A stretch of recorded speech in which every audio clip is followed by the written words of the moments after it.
Right, this is going to be a video on why I don't recommend domestic fire alarm systems. So in this video I will be explaining the disadvantages and the experience I've had with domestic fire alarms in the past. I will also be comparing domestic fire alarms between real fire alarms as well. Now let's talk about battery powered ones. Now battery powered alarms don't actually tend to be used very much anymore, even though you can still get them in the shops. However, because they put up a warranty which has like 5 or 10 year guarantee, it kind of tells you that you should probably replace it in just that time, which is not really that long at all. Even though it probably would last a bit longer than that. But that's just the alarm itself. What about the battery that it would normally come with? Of course they will have the typical 9V batteries.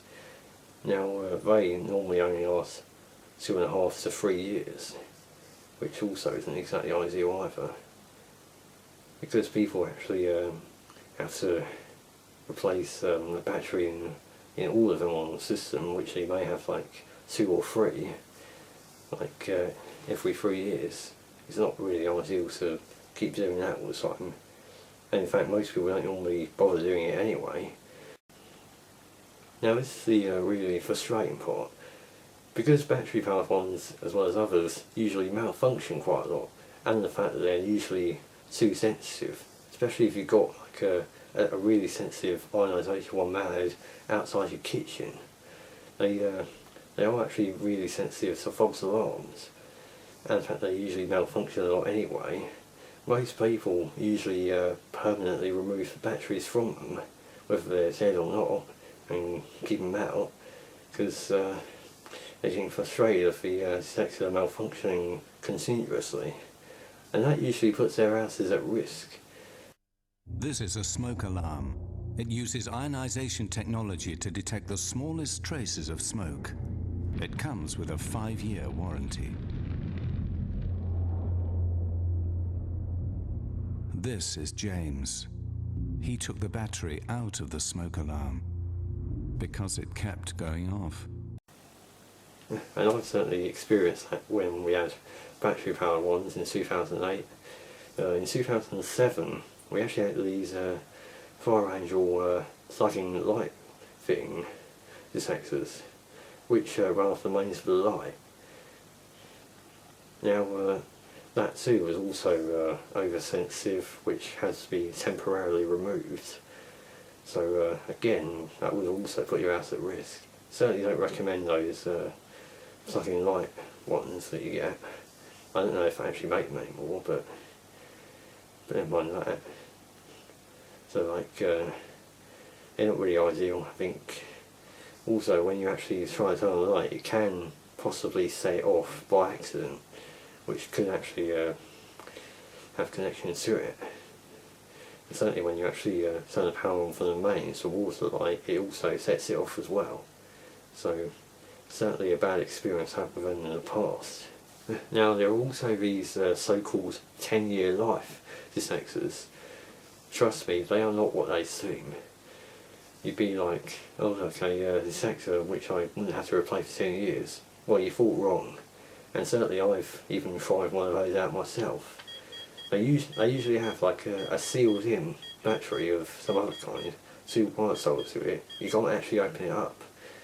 Certainly if it's an ionisation, or one that has actually an optical, but anyway. So I put it up, nearly 3 years later it gave out.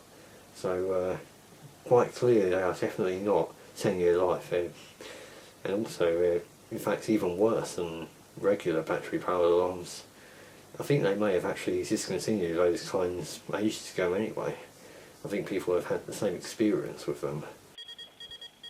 Some people do actually have to do quite a lot to try and get them to shut up, and it kind of seems that no matter what they do, it kind of doesn't really work very well, and they tend to do so much which involves a lot of torture. Now because all domestic alarms are like what I just said about them malfunctioning a lot, or too sensitive for their own house, that they end up permanently removing them, and I know loads of people who have always described them as being a pain in the arse. they've always been given a bad reputation. But I guess they didn't really have much choice at the time. Now let's move on to mains powered hardwired detectors. Now they do have a completely different story, but they soon also have their disadvantages. And certainly I've only recently experienced even more issues with those. Now I'm going to tell you something that happened around Christmas time in 2010. I kind of remember this day quite well. Now I think on the 22nd of December, when I went to my nan's house, I think it's near night time, we actually claimed to have had the smoke alarms in that house go off. Now there was, at the time there was definitely nothing wrong with it at all. It was somehow just beeping continuously. The same thing happened again on the morning of the 23rd of December. It's also malfunctioning again, and then it happened again at 4 o'clock in the morning on Christmas Day, which I think after that we took it down temporarily. We did end up replacing that one. Something strange happened. It was only the second one on the system out of 4 that actually went off. Only one of them was going off. None of the others activated at all. It was just that one, really. So that's kind of strange as well. I think quite clearly it was definitely malfunctioning, because there was nothing happening. The battery wasn't fitted. There was no fire or anything like that in the house at all. So definitely malfunctioning. They were all mains powered ones. They're the typical Kiddie fire protection Firex type. We did eventually replace that. To this day, that system has been replaced again with newer ACO ionisation detectors about a year ago. Now there is actually a video about the fact that children don't necessarily hear fire alarms when they're going off, when they're in their deep sleep. Rebecca, age 12, sleeps peacefully in her Hanover home. What she doesn't know, right now she's terrifying her parents. We've set off the smoke alarm outside Rebecca's bedroom to see if she'll wake up. And here's what will disturb every parent. If you rely on a smoke detector to wake your sleeping child, that may be a fatal error. Smoke detectors just didn't wake them up. We set up night vision cameras and set off the smoke alarms. You may think that sound would wake anyone up. Sleep experts say adults, yes. Children, no. And I must say that on that day, or at least just on the time it didn't actually wake me up at 4 o'clock in the morning on Christmas Day for a while. I have experienced that myself. With other kinds I may have a different story, and certainly with real fire alarms you may also have a difference as well. But I think it was like 1 hour after it started going off I actually woke up. Although in my dreams I do remember hearing it, not necessarily now, because it wasn't the one outside the stock room, it was one in the hallway underneath it. So quite clearly although I could hear it, I didn't actually wake up or anything, so it's not really ideal for that either. Now, despite what I actually just said, you don't usually have the same problem with the more common, more well-known type of domestic hardwired detector, like one of these, basically. The 146 that we have in our houses. You don't usually have those kind of problems with those at all. I've never had too much of a battery station, but even these have their disadvantages as well. Now, basically, all I can say right now is they don't shut up. Now, this is the main reason why I don't recommend domestic alarms, is the fact that whether they're mains powered or battery powered, they don't really shut up when they get triggered by real smoke. And only recently I've experienced that. Now, one's in my house, there are 3 of them. One of them is actually a heat detector, but it was one in the hallway that got triggered. They did end up running after spending ages of trying to get them shut up, probably for about 15 minutes. Now this is basically the problem. You see this here, it looks like a silence button, but it actually isn't. It doesn't really work very well. Every time you try to silence the smoke alarm, if it's being triggered, it does not shut up. This so-called hush button does not function at all. If you were comparing it between a real fire alarm system, it would actually work as a reset button. But whenever you reset a fire alarm system, when the sector hasn't cleared out, or if one of the call points is left in the activation position, it goes off straight away. And basically you have the same problem with these. Whereas on a real fire alarm system, you can easily just hit silence on the panel, it won't go off again, unless of course another sector is triggered. But normally, when you try to get these to silence, it just goes off again straight away, because it's not really working at all. Because the only way of getting these sharp is actually turning the mains off the whole house, or just the mains going to these, basically. So that's basically the main problem you get with all these. The battery powered ones, you have exactly the same problem. You ended up taking the batteries out of them and stuff. It's just too sensitive. Although at the time of doing this, it kind of gives you its job. It is kind of show that because we actually left a bit of burnt garlic bread in the oven, because we forgot about that. And now we've also got the actual installation of these. For this side, it may seem kind of easier and more simple to install and stuff, but it kind of isn't. Well, I'm not really sure what people's opinions on that is, but I'm just going to go through what I kind of think. Because these run straight off the mains, the system layout does seem a bit more complicated. And although these ones have the connections directly to the base, others do not actually have that. They have their own separate wiring harness, which you have to connect to the mains separately to a connector block.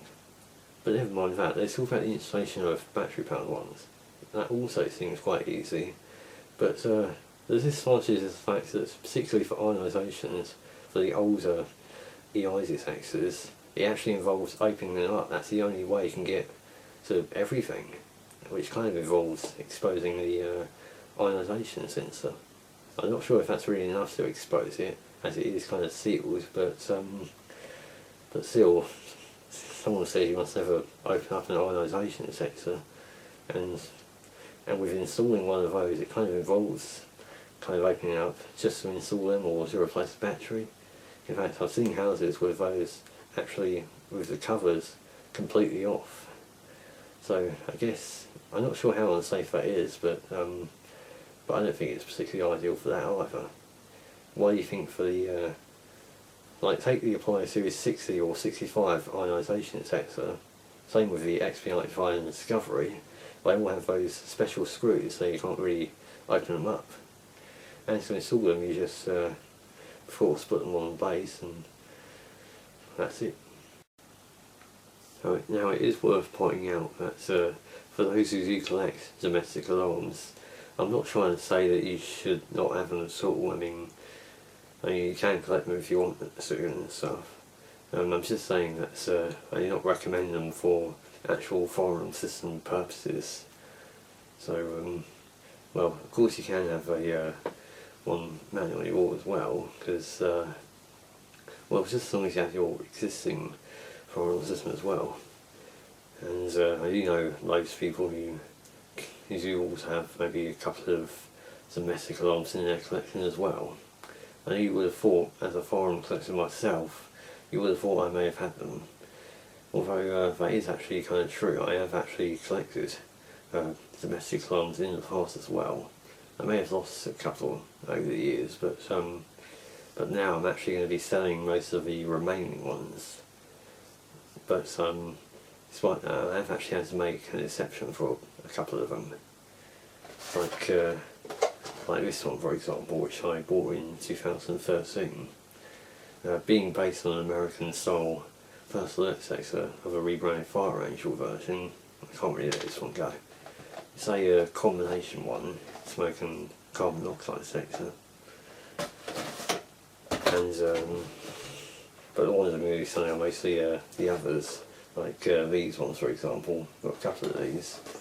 One of them has Boxer heat sector, but they're both exactly the same model. And another one that I'm going to keep is this separate carbon monoxide sector. These certainly do have a completely different story. Because it's only recently that a lot of firearm companies have actually made carbon monoxide sectors for firearm systems. I think the first one was Discovery, but they seem to be quite hard to get hold of. So I'm certainly not saying you shouldn't have a carbon monoxide sector in your house. You should have one. They are kind of essential. However, for actual houses and other places, I certainly do not recommend you use domestic alarms for it. I think for everywhere you should just use the same kind of real firearm system. Like I know you can have it pro-civil as well, like you've got the 2-wire ESON firearm system, which only consists of a panel. You can have like detectors, you can mount them on base sounders or all sounders if you prefer. If you want your firearm system to be pro-civil, you can just have maybe 3 or 4 detectors on the system and a couple of sounders.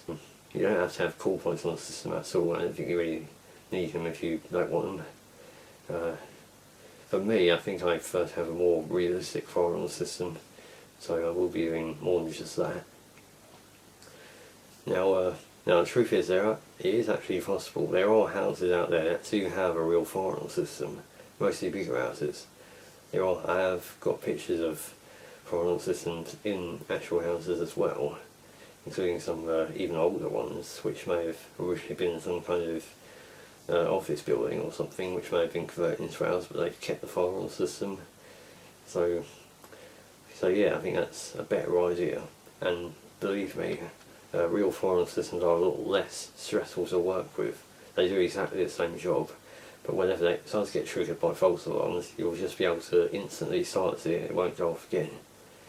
And whenever it's cleared out, you can just reset it that. So I'm basically just saying that real firearm systems really are a lot easier to work with. They may be more expensive and take a lot more work to install at some places, but really I kind of recommend that houses should use them as well. There are people who actually have done this, like replace their domestic alarms with real firearm systems in their own houses. Like Conor Adobe, for example, he replaced the domestic sectors, which were originally battery powered, and they were all permanently removed to replace to make way the firearm system he's got now. And I certainly think that is a better example for a house anyway. So there you go, guys. This has been a very, I'd say, important video. It's basically advice to house owners, electricians, that they should get real firearm systems. I believe it is possible to get basic firearm systems from shops, like electrical shops for example. You can buy things like ESON or CSEC equipment for a conventional system. I really think that any kind of houses should have a main firearm system that's standard. I think electricians should probably think twice of what they're actually using and go for the more, I'd say, less stressful and I'd say safer option. I certainly think battery powered alarms are definitely not essential. Hardwired ones, they are a bit better in some way, but they soon also have similar situations, and the fact that they have battery backup as well also results in the same problem. Even though the ones in my house, the batteries in them have been dead for years, and they don't seem to have. So whoever is actually watching this video, I would spread the word if I were you. I would try and convince firearm engineers to only use the kind of firearm systems they're used to working with for houses as well. Now also, if you want to see a video of this combination sector, you can. I'm not going to be using this for any firearm system purposes. In fact, it's the only one out of two I'm actually keeping out of all the rest. All the others are being sold because I don't really need them anymore, basically. But I think they are still worth selling. Some people might actually want to still collect these. So I know there is Nathaniel Lins, who is an American foreign collector who mainly collects domestic alarms, and he mostly uses them for collection purposes. So I think that's okay. So I must thank you guys for watching, and I'll see you in the next video.